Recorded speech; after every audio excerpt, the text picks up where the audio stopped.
best design is that shorter 3-inch coop, 3-inch pipe coop. You need a step stool? Well, I don't know how they get away with that. And the people, and like the blue collar people, the soldiers, they don't get paid, but they got to report to work. If you're going to cut somebody's pay and not pay them, why not the Congress and senators? Shouldn't we be holding their paycheck? Probably shouldn't be. Well, they Recording that. Hopefully the government doesn't listen to us too much in detail. So it's currently about 7:30 in the morning, and yeah, we're out here right now just starting morning chores, and you know, the whole purpose of this video today is the fact that we have 800 meat chickens grazing on our pastures right now. It's just it's incredible to have this many birds out on our pasture. I mean, just thinking about 4.5 years ago, how far we've come. We had 75 birds just out here grazing on our pastures, and now we've got 800. Man, it's just it's amazing. So but yeah, so today what I want to do is I want to talk about our process on how we're raising these 800 birds on our pastures, and explain how we do it and why we do the way we do, because we do it a little different than what most people do, because we do split our meat chickens up into 2 separate groups. So today we're going to show you how we separate these birds into 2 separate groups and why we do so. So make sure you watch the whole video, and I hope you enjoy.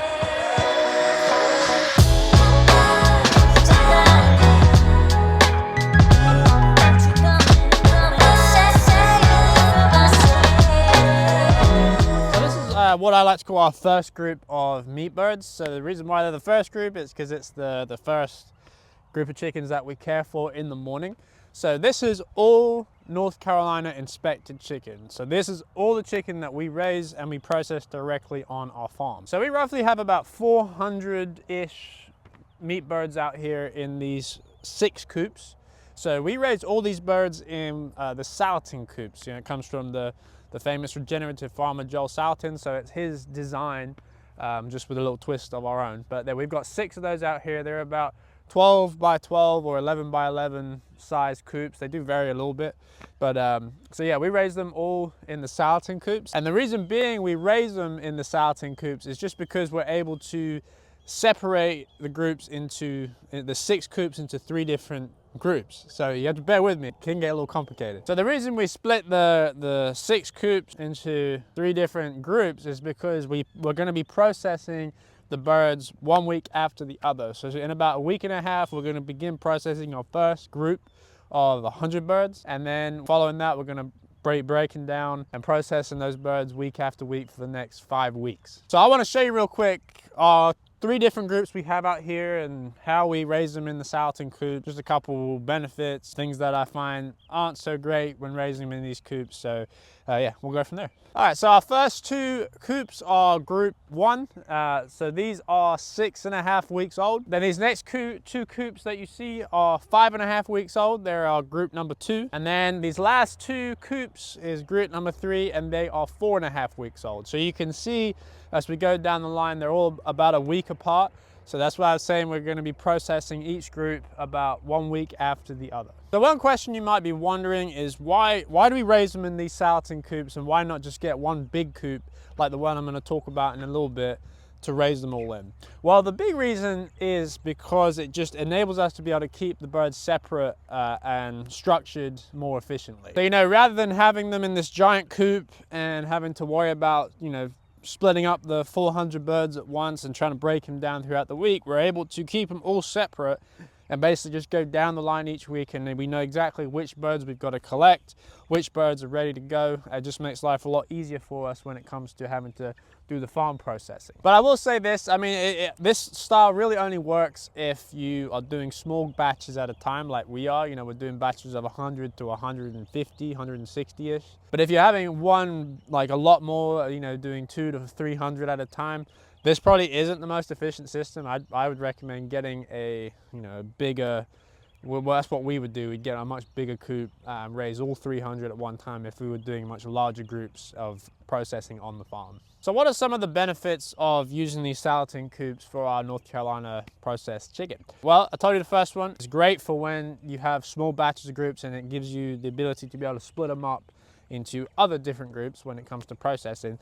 The other thing too is that you're able to take care of these birds all by yourself. And like I'll talk about in a little bit, unlike that big coop that we have for our USDA chickens, we need 2 people to care for them, one sweeping and one pulling.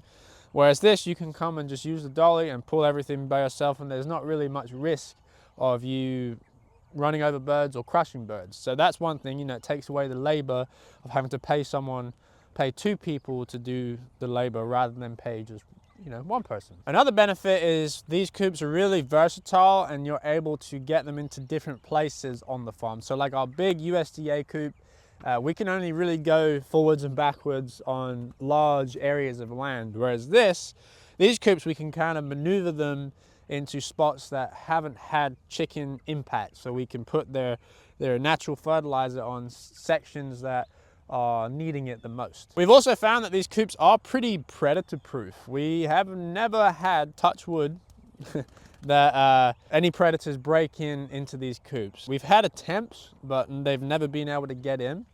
One thing I think that helps is our PVC coops, is because there's a 2-inch gap between the PVC and the fence, the birds are able to move away. So like if raccoons come in and try and put their hands through that wire, they can get away quickly. But that's one nice thing, is that we really haven't had any issues. And that is even before we had Maggie and Melania, our 2 Great Pyrenees guard dogs. But like with anything, there always are some issues with any style of coop you have.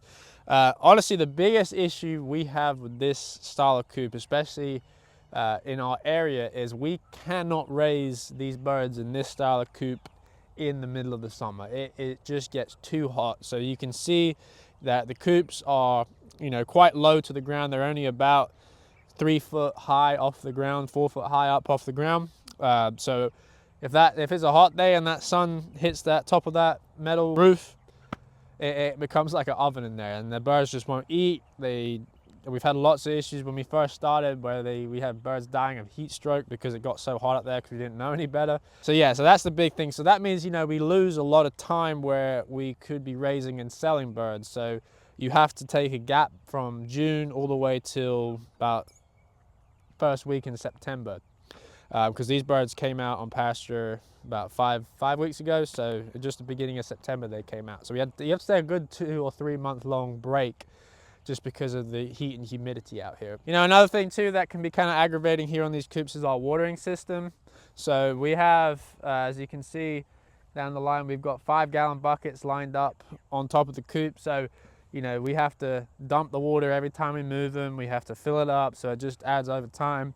It adds a lot of time to the job, instead of if we had a big, you know, water tank that followed it, and we'll just naturally fill up all 6 waterers for those birds. Another issue too is it's quite time consuming taking care of all 6 coops like we have. So usually I think it takes one person about an hour to take care of everything from moving to feeding to watering. It takes a long time.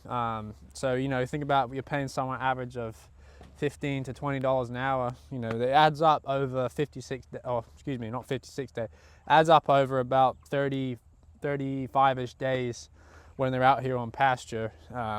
So whereas that big USDA coop, it only takes 10 minutes, so we're able to move a lot more birds very quickly. But yeah, overall, the position we're in, I mean, these coops have been great for our farm processed chicken.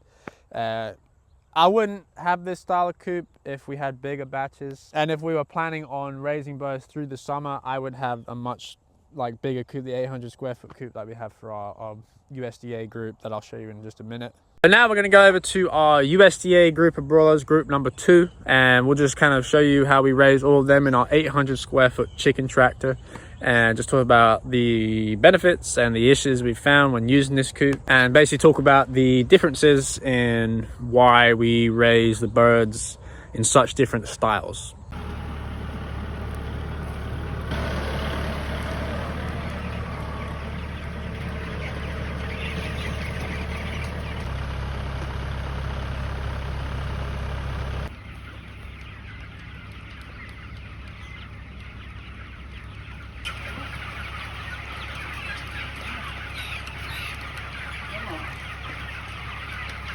All right, so this is our second group of chickens. So this is our USDA group of meat birds. We have about 400 meat birds in this coop, and it's 800 square foot, so it gives them plenty of room. And the latches underneath can lift up. Oh yeah, that sun is that sun's killing. Let me go over here. So the latches underneath here will lift up, and we can let them out when they get a little bit bigger. But this coop does have to move with the tractor. So one question you might be having is, why don't we just raise all of our birds in coops like this? Because we can take care of 400 birds in about 10 minutes with this coop. But the reason why we keep them in this coop is because obviously it's a much larger batch, and the other batches that we're doing in our like Salatin-style coops are for us North Carolina processed chicken that we're processing ourselves, so we can't just do that volume that we would want to if we had a big coop like this. So it's just not economically feasible to raise those birds in this type of coop. So with this coop, we do have to have 2 people that have to work these broilers. So we have one person pulling on the tractor, and then we have one person sweeping the chickens in the coop. So I'm gonna show you a couple of the benefits that we have, or the things in here that make this coop so efficient. So first thing is, one of my favorites is our feed troughs. So our feed troughs are the 35 pound cool feeders, and they basically, you can just fill the top with a bucket, a 5-gallon bucket, fill with the feed from our feed wagon, pour it into the top of it, and it takes 20 seconds to fill up a whole 35 pound feeder. So that just makes things, especially when feeding 400 at a time, just makes things a lot more efficient and faster and more enjoyable to do. Next thing is our 55-gallon water tank. So we fill this up typically when it gets to about a quarter level reading, and it just gravity feeds into the water ballast, and we can just continuously have them fresh water throughout the day, so that way they don't ever run out. Especially with raising 400 at a time, watering does take a lot of time, especially if you don't have a really good system. The really cool thing about this coop, we're able to lower the sides down, so when it comes to bad storms, or if there is a lot of wind and it's cold, or if it's just cold in general, we can roll the sides down, keep a lot more of the heat in, so they're a lot happier.